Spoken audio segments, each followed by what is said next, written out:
दोस्तों नमस्कार। दोस्तों आज पूरे देश में सिर्फ एक ही शब्द गूंजायमान है, वो है जय श्री राम। भगवान श्री राम का मंदिर 500 वर्ष बाद बना और उसकी आज प्राण प्रतिष्ठा कार्यक्रम थे। और आज ही के दिन मैं एक ऐसे मंदिर में हूं, या यूं कहें कि एक ऐसी जगह पर हूं जो करीब 800 साल पहले इन मंदिरों की मूर्तियों को खंडित किया गया। और इस मंदिरों को लेकर यह यहां पर मिथ्या है कि यहां कोई रात को आता है तो वापस जिंदा नहीं जाता है, वो व्यक्ति यहीं पर पत्थर बन जाता है। क्या है इसकी सच्चाई? इसी प्रकार की मिथ्याएं तोड़ने के लिए, इसी प्रकार की बातों का खंडन करने के लिए भाजपा के एक नेता ने आज ही के दिन इसी मंदिर में रात के समय एक ऐसा कार्यक्रम रख के ये संदेश दिया है कि यहां पर आइए, हमारी ये प्राचीन जो विरासत है, मंदिर है, यहां आइए, देखिए यहां पर क्या क्या था। मैं कुछ चीजें भी आपको दिखाऊंगा, लेकिन पूरी की पूरी जो बात है वो उन भाजपा नेता के साथ बैठ करके करेंगे कि क्या है यहां मिथ्या और क्या आज कार्यक्रम था। स्वरूप सिंह खारा, जो अपने आप में एक यहां ऐसा नाम जो यहाँ के लोगों के लिए, सीमावर्ती लोगों के लिए हमेशा आगे बढ़ाने का काम करते हैं। स्वरूप सिंह जी, आज भगवान श्री राम के मंदिर की प्राण प्रतिष्ठा और आज ही के दिन आप उन मंदिरों में आए जिन मंदिरों को लेकर यह कहा जाता है कि यहाँ कोई मंदिर में आता है रात के समय तो वापस जिंदा नहीं जाता है। क्या है इसकी सच्चाई? लोग जानना चाहते हैं। और आपने आज इसी जगह को क्यों चुना है?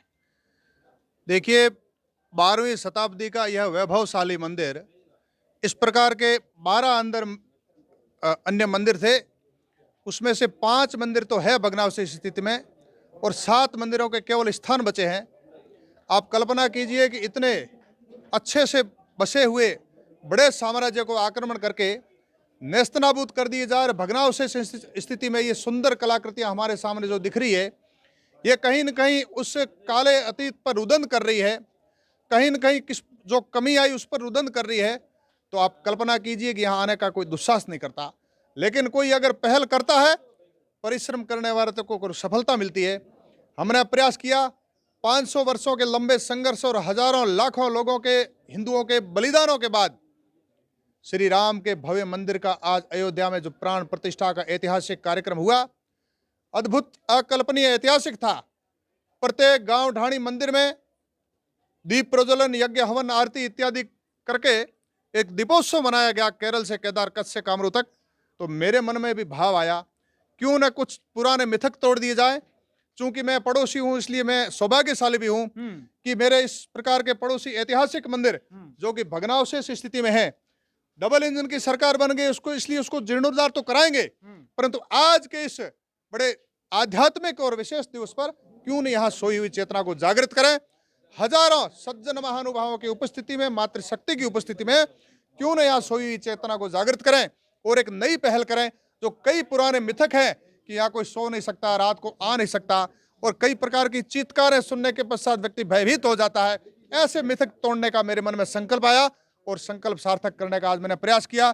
हजारों लोगों की उपस्थिति में आज अपने भव्य और दिव्य कार्यक्रम देखा और इस कार्यक्रम के माध्यम से मिथक तो टूटा ही है, लेकिन यहाँ के वैभवशाली मंदिर देखने के लिए कई लोगों को भी अवसर मिला है कि हम बाड़मेर जिले में बैठे हमने जीवन निकाल दिया, परंतु ऐसे ऐतिहासिक वैभवशाली मंदिर को हमने कभी नहीं देखा। ऐसे कई लोगों का सपना भी पूरा हुआ है और भविष्य में ये बड़ा पर्यटक स्थल कैसे स्थापित करें, ये भी मेरे मन में संकल्प है और इस संकल्प को हम पूर्ण करने का प्रयास। सिंह जी, आज 22 जनवरी है, भगवान श्री राम का मंदिर एक तरफ बन रहा है, बना, उसका प्राण प्रतिष्ठा हुई और आज यहाँ पर आप पहुंचे। हर किसी व्यक्ति के मन में एक भाव है कि क्यों ना एक इसी जगह को भी वापस जीर्णोद्धार करके एक ऐसा पर्यटक स्थल बनाया जाए जहां पर लोग आए।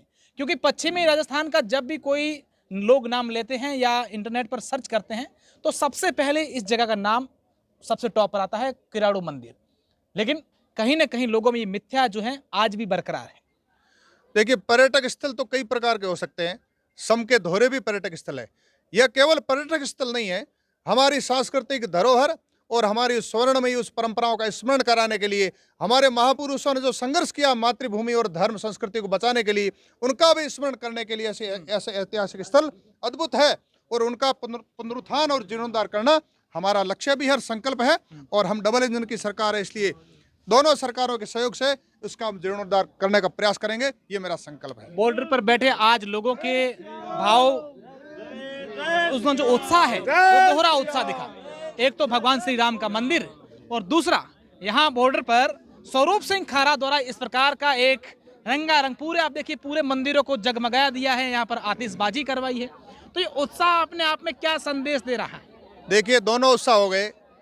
श्री राम का भव्य मंदिर का आज बड़ा ऐतिहासिक वहाँ पे समारोह हुआ, उद्घाटन हुआ, प्राण प्रतिष्ठा का अयोध्या में कार्यक्रम हुआ और डबल इंजन की सरकार बनने से हमारे मन में ये भी उत्साह है कि हमें अवसर दिया है जनता ने, तो इस सरकार में हम कुछ इन मंदिरों के लिए करें ताकि ये डबल इंजन की सरकार का जो ये अवसर है ये कोई कम नहीं है, इसलिए बहुत प्रकार के अच्छे काम करें, उनमें से पुराने ऐतिहासिक भव्य मंदिर का जीर्णोद्धार का काम भी करें। माताएं बहनाएं अभी भी आपको देखिए अंधेरा हो गया है, बच्चे सब लोग इस कार्यक्रम को लुत्फ ले रहे हैं, आनंद उठा रहे हैं। चूल्हा चौकी छोड़ करके माता बहनें यहाँ उपस्थित है, इसका अर्थ यही है कि पुरानी हुई सोई हुई हमारी उज्जवल परंपराओं का और पुराने अतीत का महापुरुषों का स्मरण सबको ही अच्छा लगता है। उसमें से श्री राम सहित जितने भी यहाँ पर योद्धा हुए और लड़े आक्रांताओं से, उनके भी अतीत जानने का इन्हें शुभ अवसर मिला भी है। ये सुंदर कलाकृतियाँ वो भी लोगों ने देखी है कि हजारों लोगों ने कितने वर्षों तक प्रयास करके सुंदर कलाकृतियों वाले मंदिर बनाए, परंतु कुछ ही समय में आक्रांताओं ने इस प्रकार के भगनाव से स्थिति में कर दिया, तोड़ने का प्रयास किया है। तो निश्चित रूप से इनको संजोने का हमारा कर्तव्य है, प्रत्येक सैनिक का कर्तव्य होता है। जिस प्रकार से सीमा की रक्षा करना, उसी प्रकार से हमारी गौरवशाली परंपराओं के ये जो स्रोत है, प्रेरणा के स्रोत मंदिर, इनको भी संजाए रखना हमारा संकल्प है और कर्तव्य है। ऐसा कर्तव्य इन माताओं बहनों ने भी सोचा समझा, तब चूल्हा चौकी छोड़ करके हमारे बीच में ये खड़ी है। बहन, क्या यही उम्मीद की जाए कि आने वाले सालों में, कुछ सालों में किराड़ू मंदिर हो, चाहे देवका का सूर्य मंदिर हो, कानासर का कुआं हो, बाटाड़ू का कुआं हो, तमाम जो हमारी प्राचीन कोटड़ा किला हो, इन सब का जीर्णोद्धार होगा और उन्हीं सभी कार्यक्रम जगहों पर इस प्रकार के एक बड़े आयोजन भी होंगे? निश्चित रूप से होंगे। और भी आप याद दिलाइए, कोई याद नहीं है तो ये तो मुझे याद थे। इनका जीर्णोद्धार करना ये मेरा परम लक्ष्य है, मैं पहले भी कई बार कह चुका हूँ। उसके अलावा भी कहीं कोई गुमशुदा स्थिति में है तो इस 5 सालों में निश्चित रूप से हम जीर्णोद्धार कराएंगे, क्योंकि गौरवशाली अतीत का हमें स्मरण कराने वाले हैं। बिल्कुल, गौरवशाली अतीत का स्मरण कराना, यही स्वरूप सिंह खारा का कहना है। और आप देखिए लोगों में आज जबरदस्त उत्साह देखने को मिल रहा है। धन्यवाद।